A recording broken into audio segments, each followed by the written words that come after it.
Pernahkah Bapak Ibu mendengarkan kesaksian mualaf seperti ini? Seorang YouTuber asal Amerika Serikat bernama Sniko viral di media sosial karena ditanya oleh salah satu media berita Amerika Serikat tentang alasannya kenapa memeluk Islam. Sniko mengatakan salah satu alasannya memeluk Islam, ia bingung dengan ajaran gereja yang mewajibkan perjamuan kudus harus minum anggur merah dan makan roti. Untuk membayangkan minum darah Yesus dan makan daging Yesus, bukankah itu mengerikan dan kanibalisme? Pertanyaan tersebut bukanlah hal yang asing bagi saya. Karena ketika iman Kristen berkembang secara minoritas pada abad pertama sampai abad ketiga Masehi di Roma, pada masa pemerintahan kaum pagan, kekristenan dulunya pernah dianggap kanibal Bapak Ibu. Dan bahkan mereka dimusuhi oleh Roma.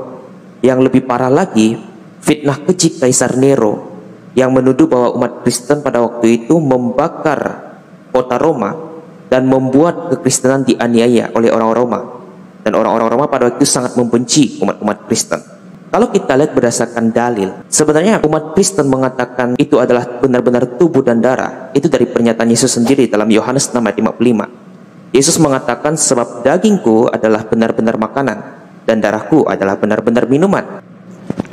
Pada ayat yang lain, Rasul Paulus pernah mengatakan dalam 1 Korintus pasal 11 ayat 29, barang siapa makan dan minum tanpa mengakui tubuh Tuhan, ia mendatangkan hukuman atas dirinya. Hal inilah yang melatar belakangi umat Kristen awalnya mengakui bahwa perjamuan kudus itu benar-benar tubuh dan darah Tuhan. Dari slide yang saya tampilkan berikut ini, Gereja Ortodoks dan Gereja Katolik sepakat bahwa roti dan anggur itu benar-benar menjadi tubuh dan darah Tuhan.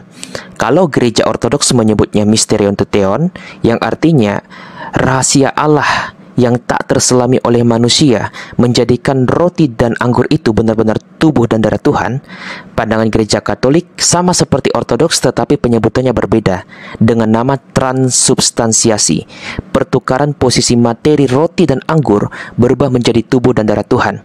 Dan hal inilah yang membentuk tradisi Gereja Katolik. Ada perarakan penghormatan kepada hosti waktu misa tertentu. Nah, kalau kita lihat dari pandangan gereja Protestan, khususnya Lutheran memahami roti dan anggur mempresentasikan Kristus hadir saat perjamuan, yang dikenal sebagai CO, konsubstansiasi. Maksudnya apa? Maksudnya ketika imam mengangkat roti dan juga anggur, waktu itu Kristus hadir di tengah-tengah mereka, tanpa harus mengambil rupa roti dan anggur itu. Nah, jadi Kristus hadir di tengah-tengah umat, dan imam mengangkat roti yang benar-benar roti, dan anggur itu ya benar-benar adalah anggur. Hanya saja mempresentasikan Kristus hadir di tengah-tengah mereka. Kawan-kawan Protestan bisa mengoreksi jika saya salah. Kalau pandangan aliran gereja lain, termasuk karismatik, banyak yang memahami roti dan anggur itu lambang tubuh dan darah Kristus.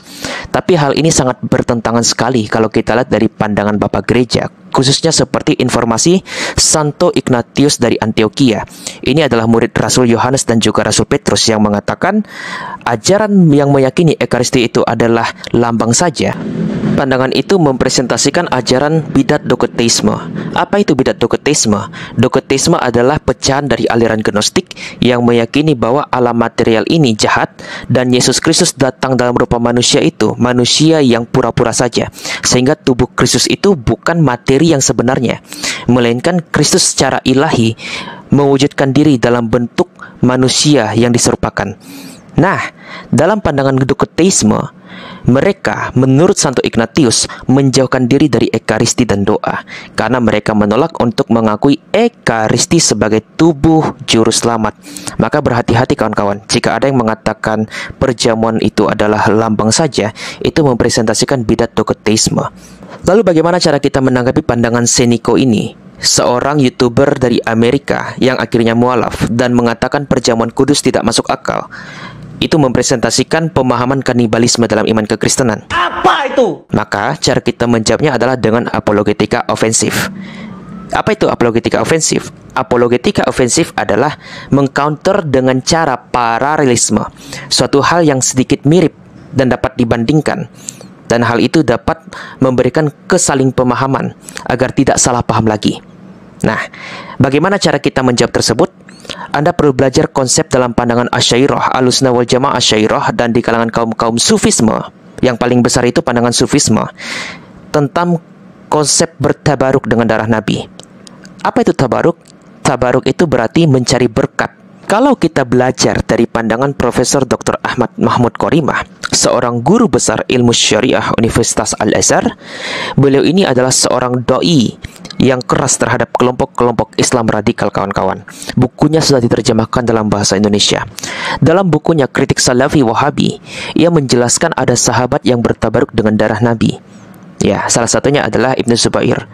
Dalam buku ini dikatakan, sebagian sahabat Nabi bahkan bertabaruk dengan meminum darah Nabi. Di antara mereka misalnya adalah Abdullah bin Zubair. Jadi kisahnya itu di mana Rasulullah menyuruh Ibnu Zubair membuang darah bekam Nabi. Dan waktu itu Ibnu Zubair ingin membuangnya merasa sayang dan akhirnya meminum darah Nabi. Dan akhirnya apa? Nabi Muhammad mengatakan orang yang meminum dan darahnya bercampur dengan darahku, maka dia tidak akan tersentuh oleh api neraka. Sumber ini diambil dari Sunan Al-Hakim nomor 554. Nabi habis bekam hijamah, tahu hijamah? Hijamah itu bekam.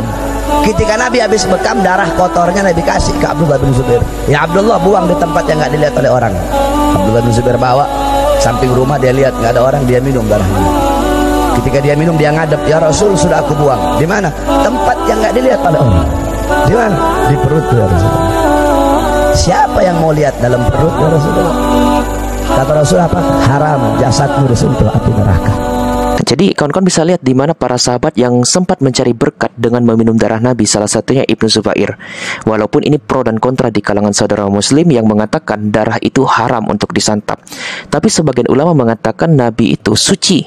Air seninya suci, keringatnya suci, darahnya pun suci.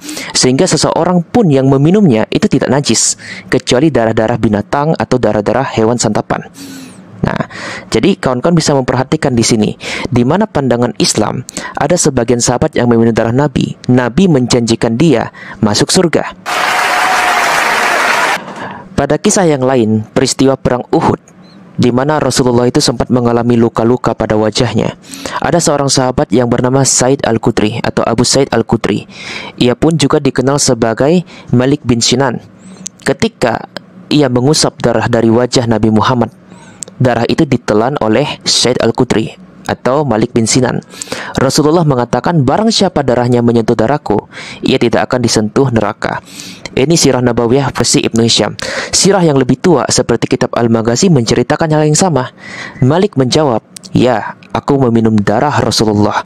Rasulullah berkata, siapapun yang menyatukan darahnya dengan darahku, api neraka pun tidak akan menyakitinya.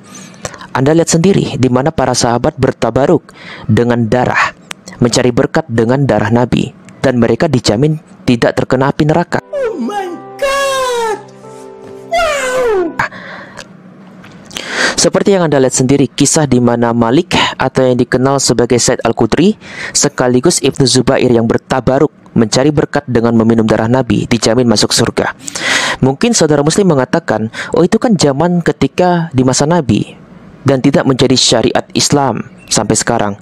Belum tentu, karena sebagian Islam pun, khususnya di kalangan Habaib, di kalangan tarikat Sufisme, bahkan Ahlussunnah Asy'ariyah yang ikut Sufisme, itu meyakini masih memiliki darah Nabi. Bayangkan, darah Nabi. Dan di mana darah Nabi ini mereka celupkan di air-air minum dan nantinya akan dikonsumsi bersama sehingga mereka mendapatkan jaminan surga.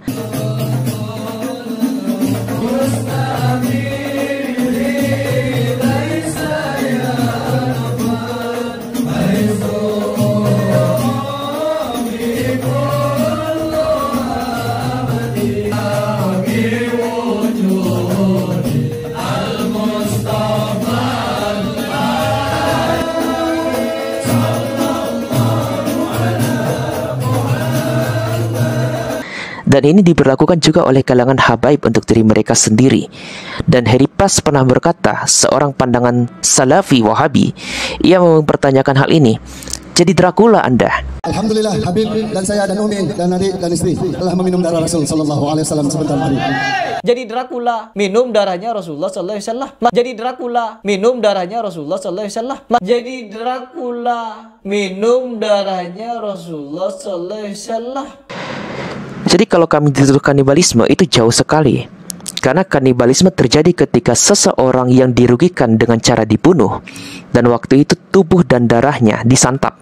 Nah, sedangkan perjamuan kudus terjadi secara misterion, di mana kuasa Allah menyatakan roti dan anggur itu, walaupun roti dan anggur biasa di mata kita, secara misteri itu mempresentasikan Kristus di dalam roti dan anggur itu. Nah, sekarang kita balik bertanya, bagaimana dengan pertanyaan dari kalangan-kalangan Salafi yang mengatakan orang yang bertabaruk dengan darah Nabi dengan cara meminum darah Nabi di kalangan habaib masa kini mirip dengan Dracula. Jadi Dracula minum darahnya Rasulullah SAW. Nah, walaupun apakah benar itu betul-betul darah Nabi, ya kita perlu cek lagi kebenarannya. Dan itu di luar tanggung jawab kami sebagai seorang Kristen, dan itu kami kembalikan lagi kepada kalangan-kalangan kalian, saudara Muslim. Ya, mungkin sekian dari penjelasan saya. Semoga ini menjadi berkat. Tuhan Yesus Kristus memberkati.